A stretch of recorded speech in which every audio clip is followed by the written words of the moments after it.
Hi, I'm John Donovan. Uh, so many people that want to hear of what we went through as a battle-scarred veteran. Aw. I said, I don't believe in any of that. I said, I just believe in what the people who had to make the same sacrifice I did, the brotherhood we established. I look back on my Navy/Marine Corps days as a learning period in my life. And I'm with people now that I never thought or heretofore. My goodness, I'm 22 years old, and here I am, a battle-scarred veteran of World War II. All I want to talk about is the people I met, my extended family. The war, to me, that's over. And I love being with my new shipmates.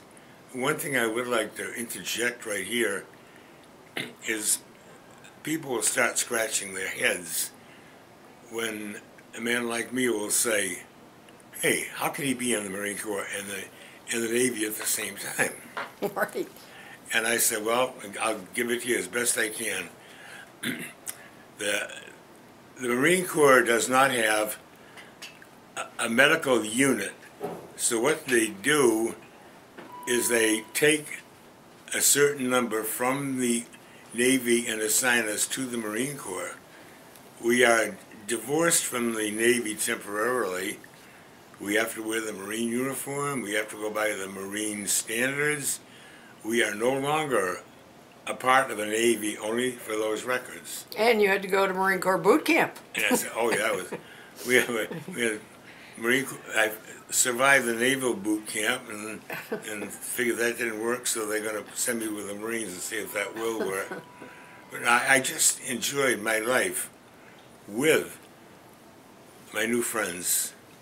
And a lot of people will just say, the war did this, the war did this to me. The war made a man of me. Because now I have been through so much physical training that anybody that comes near me now, bing bang, they're gone. And I said, I have learned how to defend myself, how to be, it's a word I want to use. I don't want to say be a bully, but I can handle myself now if the occasion arises. Other than that, the rest of the story, that all I know, I can remember the last name, I can't remember the first. Susan? Susan. Susan has the rest of my story down on another piece of paper here, but I didn't go for the gore of the war. I went to get the damn thing over with, and if I could help, so be it. Right. That's right. Now, when you signed up for the Navy, what were you imagining you were going to be doing? Well, all I had in my mind was I was going to be assigned to a battleship. I would have probably thousands of new shipmates, because a big battleship, I mean, that's like a floating town. That's right. And so I had never thought of the careers that are available until I went and I looked up in the Navy. I said, well, all this stuff is available to me? So that was the avenue that I chose. And when I saw the medics in business, I knew that's what I wanted. Now, would you like to tell the story of how you first met those medics? I think that's a very unique part of a veteran story. Well, the first medic, I'll The never procedures forget. that you were, while you were growing your fingernails longer. His name was Don Chase. He came from one of those towns around Boston, and he was going to be married within 3 or 4 weeks. So I kind of adopted him as my role model and see what Don was doing. We developed a friendship. Then he started telling me about what the hospital corps was like, because I asked him the question. And he said, you're one of the few that comes in and says you volunteered for it. He said, I volunteered for it. I said, I loved it. I wanted to do it, period. And I ended up with certain things I didn't want to do, but there they were. Right. Had to do it. Now, what was the training like? Where were you stationed at that point? I was stationed at the Naval Air Station at Squantum, Massachusetts. And we didn't have what we call a hospital. We had what you call the dispensary. Oh, yes. So you see the minor cases. But by going into the dispensary, I was able to get a head start on all the other kids that were going into the hospital corps. Notice I said kids, and that's what we were back then. And this was 1942. Correct. Now, were your friends growing up, were they all enlisting about the same time? Quite a few. And you grew up, you said, in Salem, Massachusetts. Yeah, I did. Oh, here's a little tidbit. Might be interesting for this interview. We had a congressman from Salem. His name was George Bates. And he has a man here in Salem. That's one of his so-called, I don't know what I wanted to, he's one of his lieutenants in the field. And he's trying to see how many Salem boys can join the Navy. Because they were planning 1,000 enlistee, and the final night would be the final 1,000. We're going to get to 1,000, Oh, and they're going to cut it off. that's clever. Yeah. And then the night of the 1,000th recruit, they had a big party for us at the, what's the name of that place where all the big musicians play? Not in Salem, Massachusetts. No, this is Boston, In where Boston. the symphony plays. Oh, like the Boston Pops Hall? That's or, it, yeah. And so the night that we went in, they had, I don't know, they had a big shindig for us. Some of the people that showed up on the stage were John DiMaggio from the Red Sox, and we had certain singers come up, and they escape my mind now because I am 91, I gotta have some excuse. And they gave us 3 hours of entertainment, and then all of a sudden, bang, the gavel goes down. Gentlemen, you all are now proud members of the United States Navy. You cannot go home to Mama tonight. You go to where we send you. Really? Yeah, he said, Did you know that was going to happen? right down here is the Seamen's Club. You're going to go there tonight to get a night's sleep, and then tomorrow you're going over to the Squantum Air Base in Squantum, and get you all set up for those navy blues that you're going to wear with so much pride. Oh, that was quite a recruiting idea. That was very creative. If they're going to take 1,000 of the boys, and let's give them a shot, a send-off. Yeah, that's nice. What were your family's reaction, your parents' reaction to you joining the Navy? Well, I kind of wanted to avoid this, but my family, my parents did not have what you would call a happy marriage. They tried to work it out, but my father was very pig-headed, so. The question was, well, I knew I was going to join the Navy. That much. The hospital quota, that was still on the back burner. I'm trying to remember so much in such a small period of time. Well, I think I have to put it in the back burner right now. Yeah. But they didn't have major objections to you joining the military. Oh, no. Now, did you have siblings? Did you have brothers Yes, that were I did. also enlisting in? My brother Leo was drafted. Ooh. I was the second of 6. I was number 2. I was the first one to volunteer. Number 3 was my sister Helen, because they found out the Coast Guard had a division called the Spars. And my sister Helen, God bless her, just wanted to get in there and do her part. Wow. and she replaced some man. Oh, my. My sister Mary said, no, she didn't want any part of the service. Okay. My brother Jim, he was drafted in 1944. My brother Bill joined up in 1945. So my mother at one time had 6 members of her family. My mother also had 6 stars, 5 stars on her That's a lot of stars in your military, window. and we all came back. We all came back Wow. unscathed. Wow. Now, were some of them in Europe?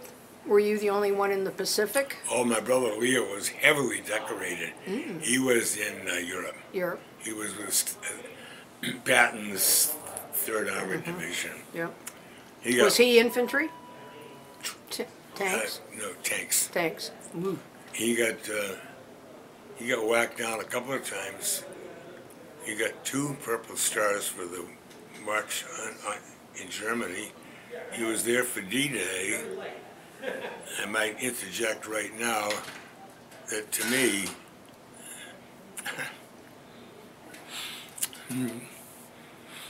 bear with me a minute. Sure.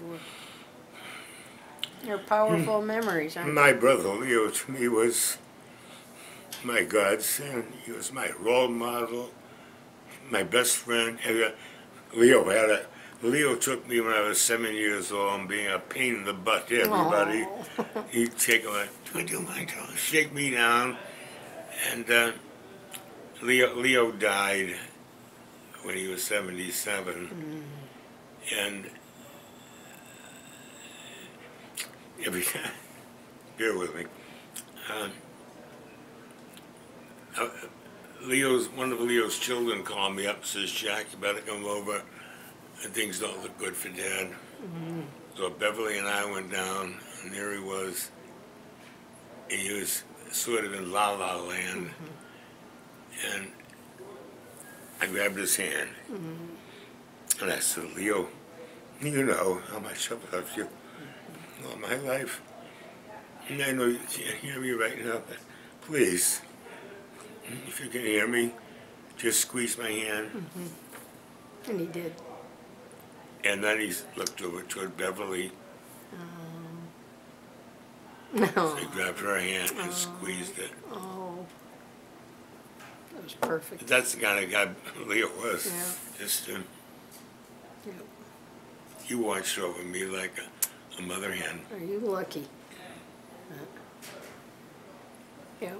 I Now, got were the two of you able to keep track of each other during the war? Oh, yeah. That's Now, how what did you do that? letters. They used to have this thing called V-mail. Email. And they would put it on a small thing and then take a picture and send it over. But Leo and I got to the point that we couldn't get enough on of email. So when we did get a chance to write, we wanted a lengthy one. Wow. That's great. My brother Jim got drafted. He didn't have to go anywhere. My brother Bill was too young.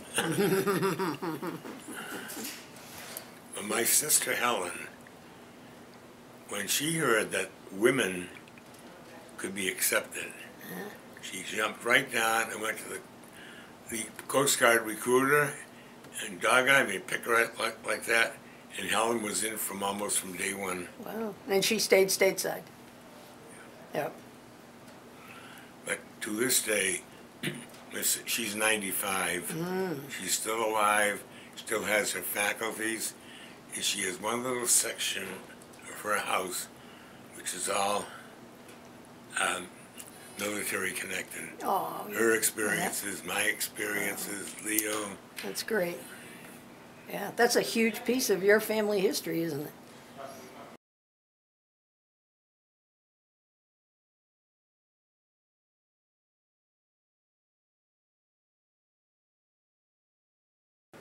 Go back to, you're thinking about heaven versus hell. Okay.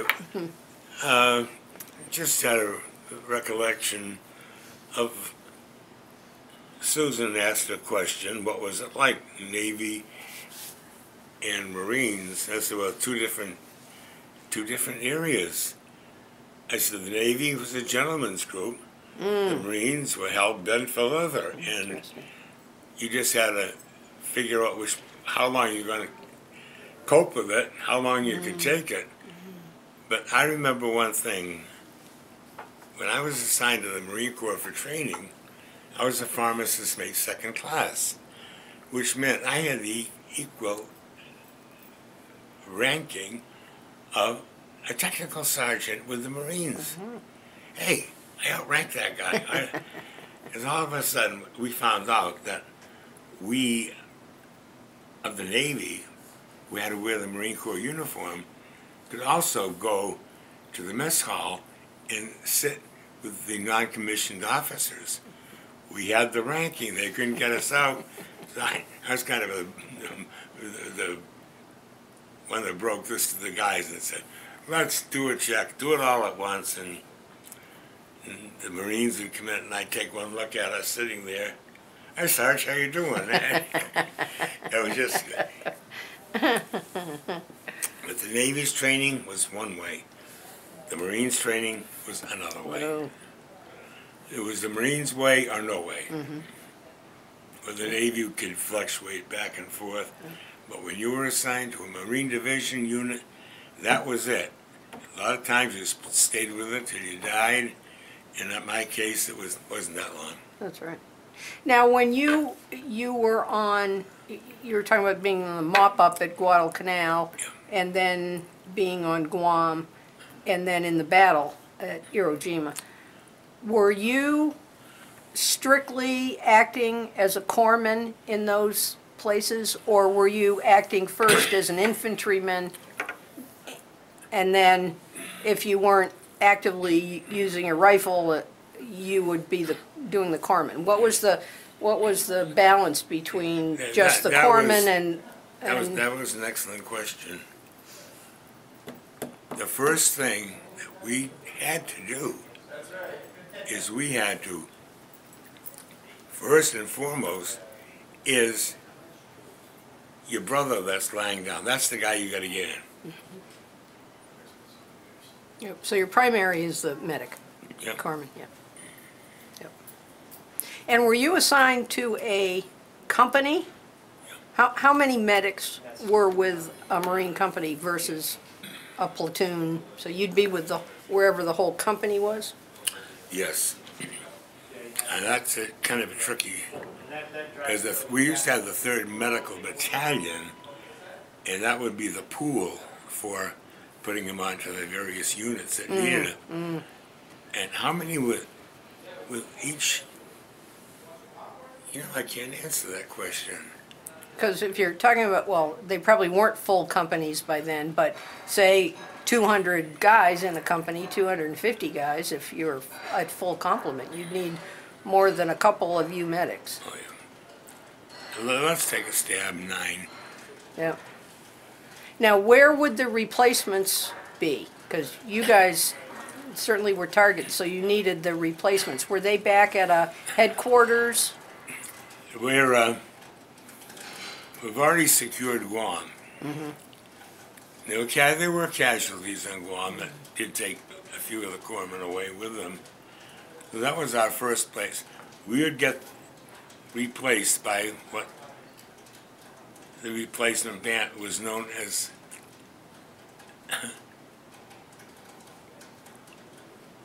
replacement battalion. We would pick out of there where they would go.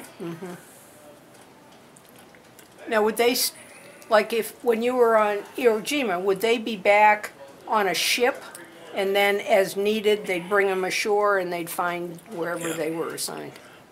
Yep. That was one of the weak spots of Iwo Jima. They were taking these kids that had no battlefield experience whatsoever, and mentioning earlier in this interview that I saw these 17-year-old boys, 16-year-old boys slaughtered. They're like cordwood piled up on the beach. And I don't even like talking about it. No. And would you work closely with graves registration? Was there a whole routine there to make sure you were identifying people and Yeah. they were being taken care of? See, where I had by this time I was a pharmacist, made first class, so then I had the command or the order. So many men would be assigned to me to go through GR and make sure that the dog tags that were with that person were the ones that should be with that person. Yeah. And like anybody else, we opted for a better way, and of course we made some boo-boos along the way by doing it. But that would be one of the shutter spots, if I can use that.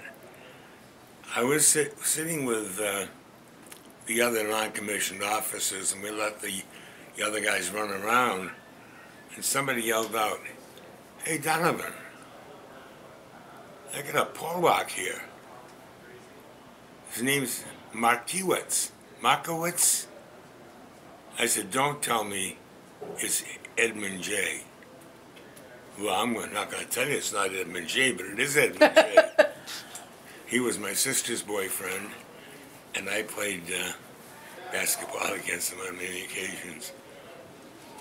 I knew him very well, but I didn't even know he was on Iwo Jima. Just identified him through his dog tag. Oh my, oh my, And come to think of it, there were like 15 boys from the city of Salem that were on Iwo. really? I think I was the only one that didn't get injured. Oh my, wow. Yeah, I was wondering if you would be running into people you knew and how you handled that. It's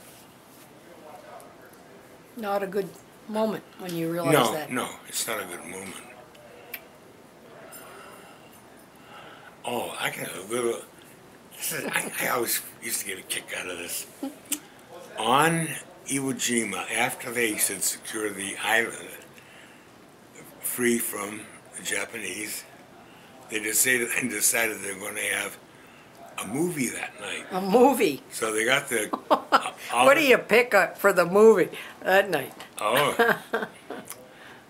Bing Crosby, Betty Hutton, Here Come the Waves. That was the name of the movie.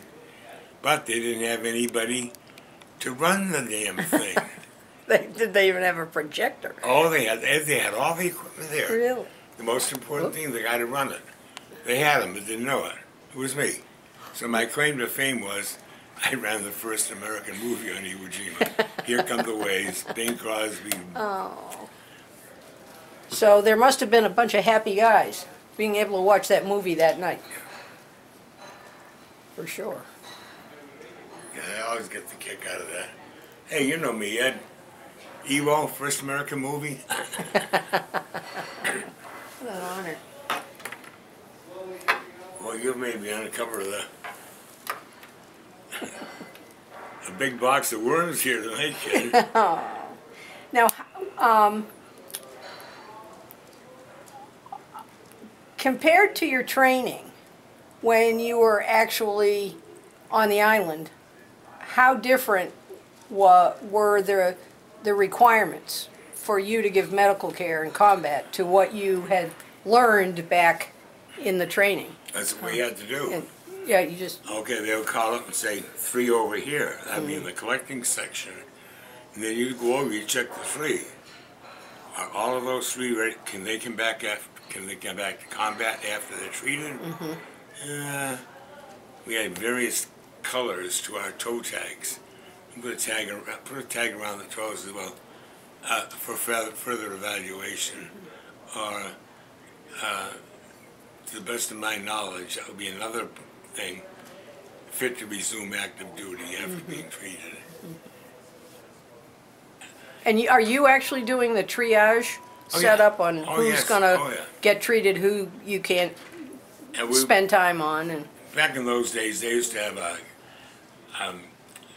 big commercial about where the GI was shoving a rifle in the ground, and on the bottom, on the butt end, it would show him standing there while he was giving a transfusion to the man that was on the ground. And then with us going onto it, that was our duty, was giving the IVs. So would you be running out on the field, on the rocks, in the caves with your IV? No. They'd bring them to you? They would have them. Now, if there was somebody out there that was kicking around and there was nobody there to help him, one of us would go out there and bring him in, if we could. You know, how much ammunition they were shooting on us. And would you take turns? Was there a system to that, or whoever had the most courage at that point? Just took turns. Just took turns. Wow. Yeah. Amazing. You must have had an incredibly tense relationships with each other as the medics. Yeah. Oh, we sure did. I'm not going to bring this one up. Not for this group, but I will relay it to you, and you can take it. Okay, you want me to turn this off? Just for a second. Okay. The interesting piece of the system of that triage and the tags is how you were working together and doing that. As I had previously mentioned about colors on tags of bodies, just brought up an interesting point where we had to decide what we would do with a man that had, let's call it a red tag on his toe. Are we going to get him off the island right away, or as fast as we can? We know he's been badly shot at, wounded. What do we do? We make the decision to send him off to the shore, off to the ship, which automatically divorced him from us. He's gone there. Bingo, that's it. And we handle all emergencies like that. And you medics would make that decision? It wouldn't be, would there be a medical officer working with you that would back that up? Or? There was a medical officer who worked with the collecting sections. The collecting sections, what it sounds like, you just go and bring the bodies in, look them over, and get rid of them. You know, we were allowed certain what's the word I want to use? You got my brain working overtime today. Like you'd have the discretion, you'd have the decision making. It would be up to the corpsman in charge to decide what he would do. But the thing was, if you assigned a man to go to the USS Susan Hayward or whatever The hospital ship. That'd be the hospital ship. And they would turn that back to the dispensary where the doctors were, and they would automatically get in touch with the hospital ship as to what the decision that was rendered by us, how close was it. Now, we were allowed a lot of latitudes too.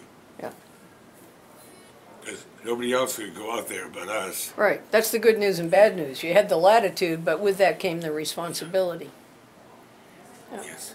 And it sounds like, from something you said a few minutes ago, you would work as a team. Yes. You corpsmen you wouldn't make the decision necessarily by yourself. You had the support of the other corpsmen with you. That must have been invaluable. But it had to be the ones that were rated. That was first class. First and second class generally made the decisions. And we would take tips from the other hospital corpsmen that were there, because we figured by the time they keep shooting us, they might be outranking us in a couple of weeks. Oh, wow. I was wondering if there's a piece of advice that another corpsman had given you that made a big difference, that you hold dear.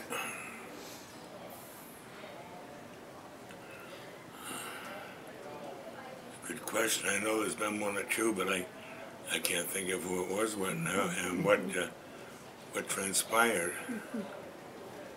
I can't answer that one right now.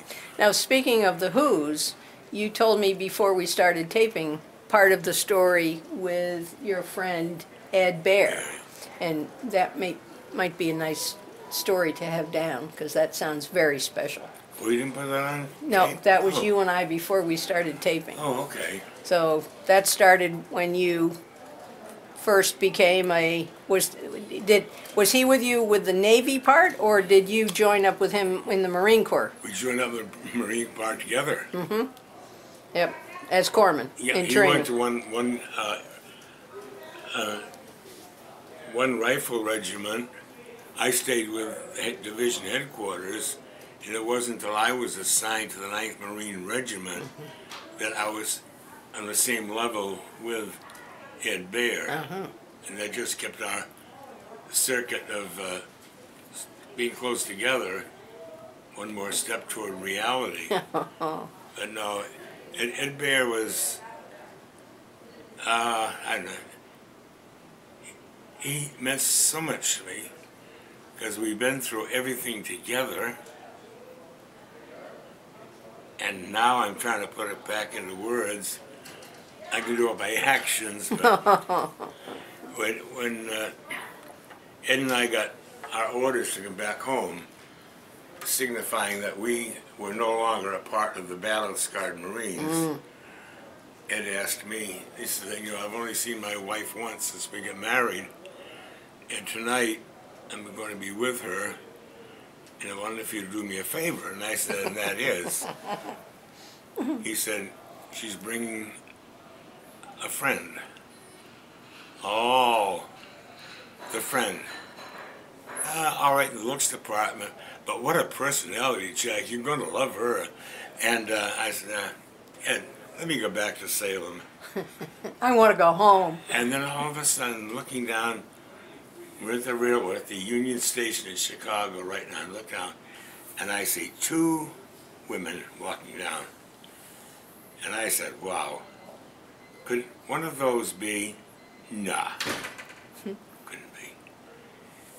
All of a sudden I looked, and I could see this one running, runs up to Ed Bear, runs around, and the other was just standing there like a dope, as am I. We didn't know what to do.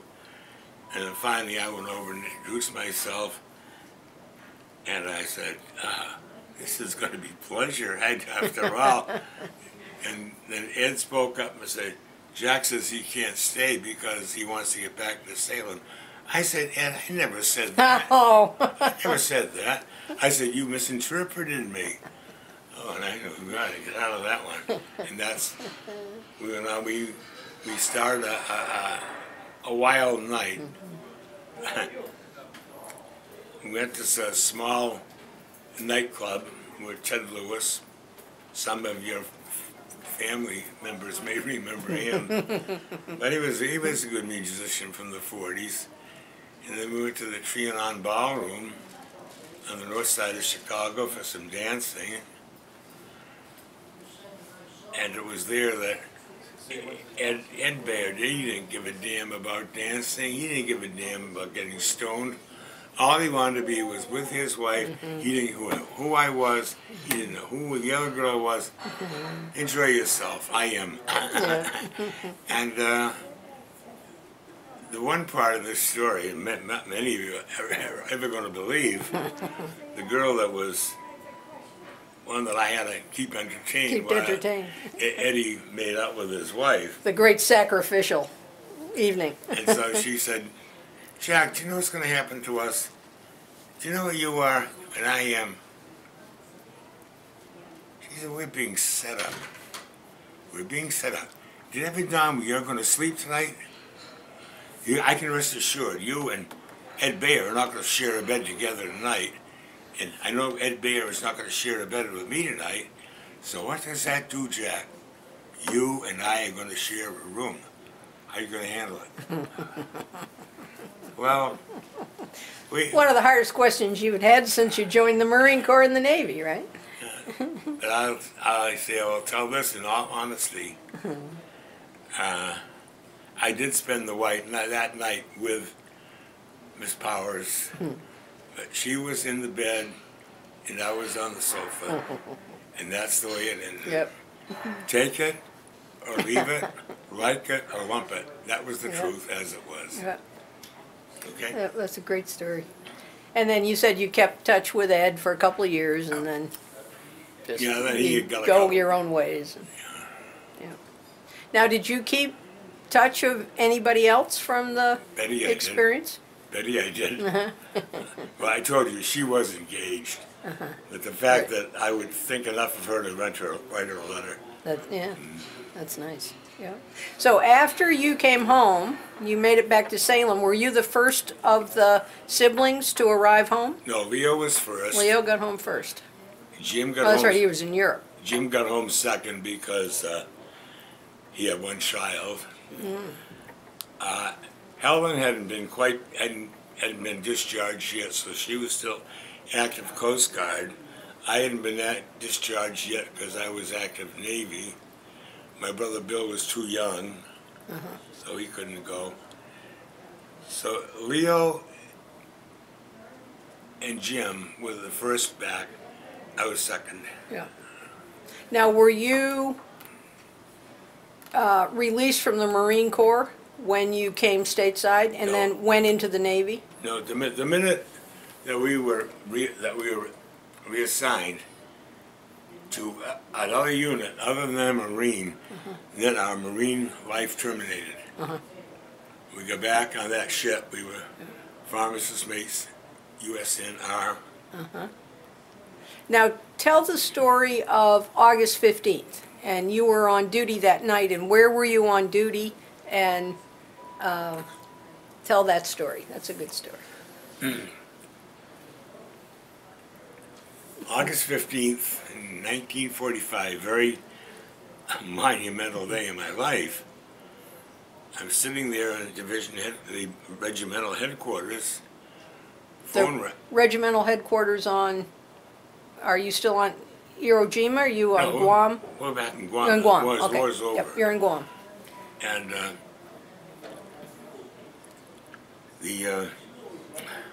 back off of this a little bit. August 15th is when the first atomic bomb was dropped on Hiroshima. And I wasn't the type to go around waving a flag how we did it. I was just saying to myself, my other comrades in arms, thank God, guys, it's over. That was the attitude of everyone who had had any lengthy exposure to the battles. Because you were getting ready to go to Okinawa. Yeah. No, we were No, getting ready Japan, sorry. The homeland. We were all getting prepared to invade the Japanese mainland, and that one bomb was the one that got the Japanese thinking, maybe we better get out of this. Then when the second one was bombed, dropped a week later, then it was all over. Yep. And you're on duty that night, Oh, and the phone rings. I said, battalion headquarters, 9th Regiment, Donovan, how may I help you? You John Donovan? I am. Going home, you know. Pause. Lengthy pause. And what? This is Sergeant, what's his name, from Division Headquarters. You going home, you lucky bastard.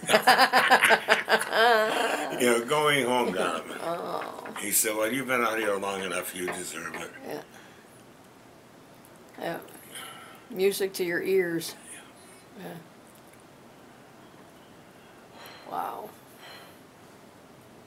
Were you worried what it was going to take to transition from what you knew the reality was on Iwo Jima to have to go back and do the invasion of Japan?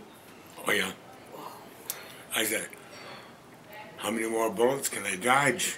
I mean, this is earth-shaking. Now, I'm starting to worry. I can't get killed now.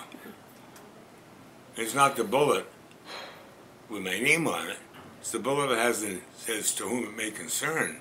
Oh. That's the one we don't like.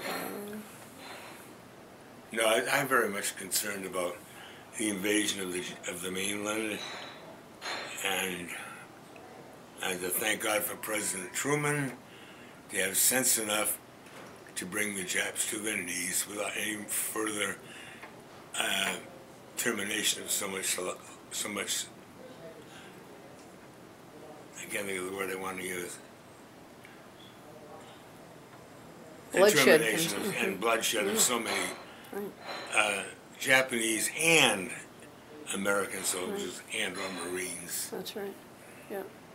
Now, did you have to treat any civilians in any of your No. 3 spots? Yeah. There's the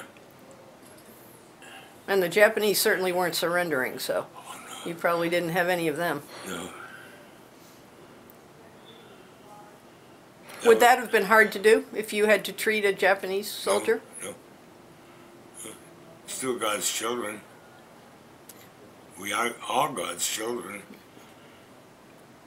The only difference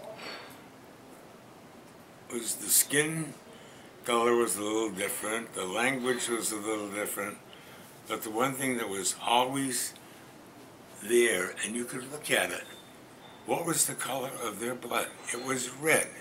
So therefore, they are my friends, my brothers, my sisters. Yep. That's a great way to look at it. Well, I'm all talked out now. I know. And then you came home and lived happily ever after, right? Well, I was reassigned to, no, leave us on for this one. After the war was over, I was assigned to the Chelsea Naval Hospital to await enough time so I could get discharged.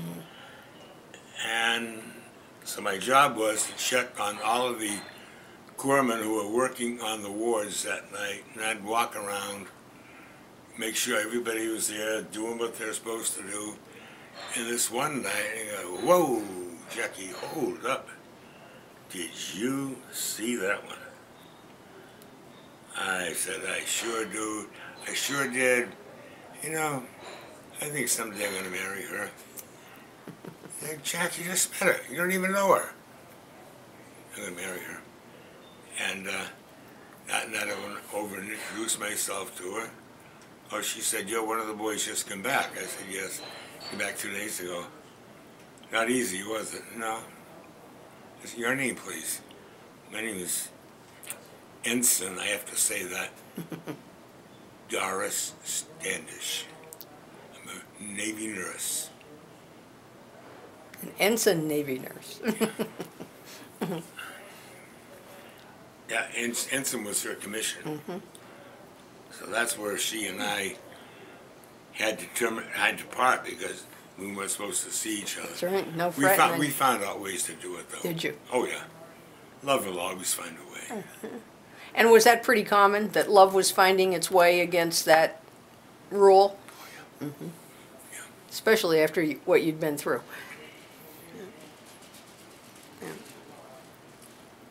Doris Standish was the first Mrs. Donovan, and she held that title for 27 years, and then she was overcome by ovarian cancer, and that was it. Never thought I would ever marry again. I never thought there was a woman out there that could replace my first wife until I met my present wife, Beverly. And from her and I, from the first day on, it was just instant love for both of us. Oh. She had been so long without a man, and I had been so long without a woman. I think it was 2 weeks, trying to throw some humor in. And I courted Beverly, proposed to her. She accepted. We decided to, what was that word I used? Elope. Elope. And Beverly says, what are we going to do? I said, this makes difference. We just go to Boston, stay overnight, that's all. And, elope doesn't mean you got to go to Shanghai and come back. That's right. You just get away from the church where you're going to get married. And we did. We took 3 days off. Traveled down Salem to see my brother Leo. Oh. And of course, even he didn't know it was going to go on. I said, Leo, I can't tell you. He said, you're going to get hitched. I said, yeah.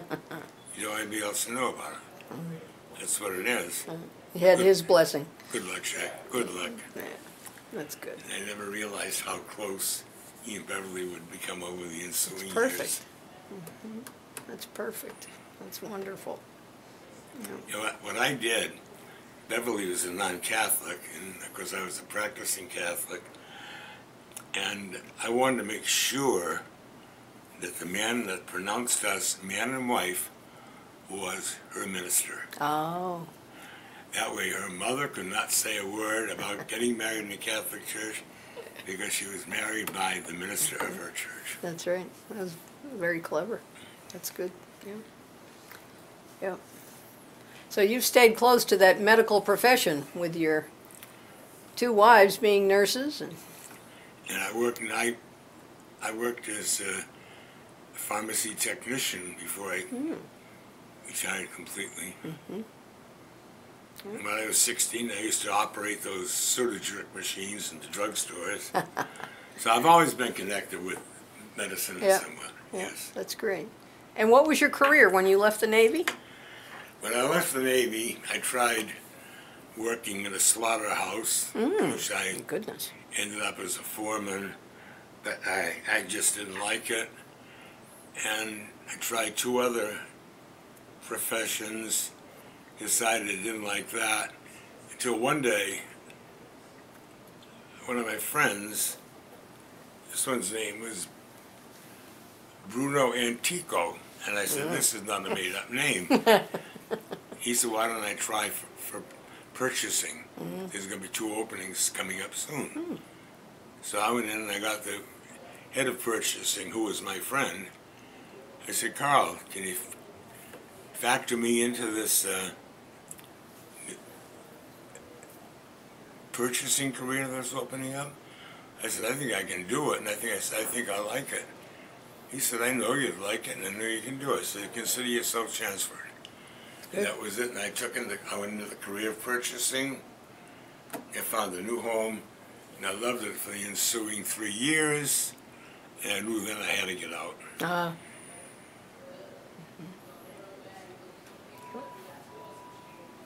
Yeah, have some other choices. That's good. Yeah. So as you're looking back, you're holding on to a great many positive feelings and memories Yes. of what was an incredible experience. Yes. But you found a way to manage the negative parts Yes. and come away Thank with you. the good. I vowed I would never talk war again after what I saw in Iwo Jima. I would never talk war again, unless you asked me direct, point blank, and that I would, Right. yes, I would. Yeah. Did you and Leo share some of the horrors together, and then could Because we knew. have that as part of both of you, Yeah, and then we move knew forward? what it was. We knew what it was. Oh, without saying anything. Yeah. Yeah. Yeah. There aren't any bonds like that, I don't think, what I can gather. Now, my brother Leo was just,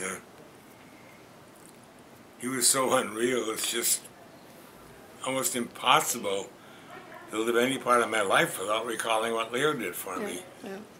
But when you brought me to tears, describing something, I knew you were touched to core, and I knew you wanted a story, so that's why there was a little blank in the tape there, but you got to know the story about Leo and Jack Donovan. Yeah. That's the special part of the story. One of the most special parts of that story. I'm honored to have shared it. Thank you. And this has been a wonderful story, and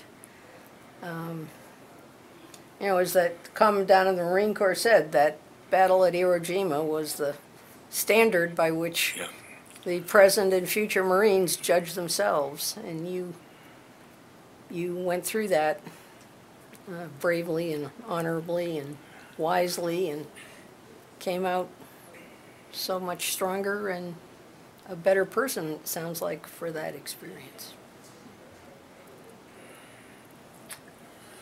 All the Marines behind you are grateful. All I can say is,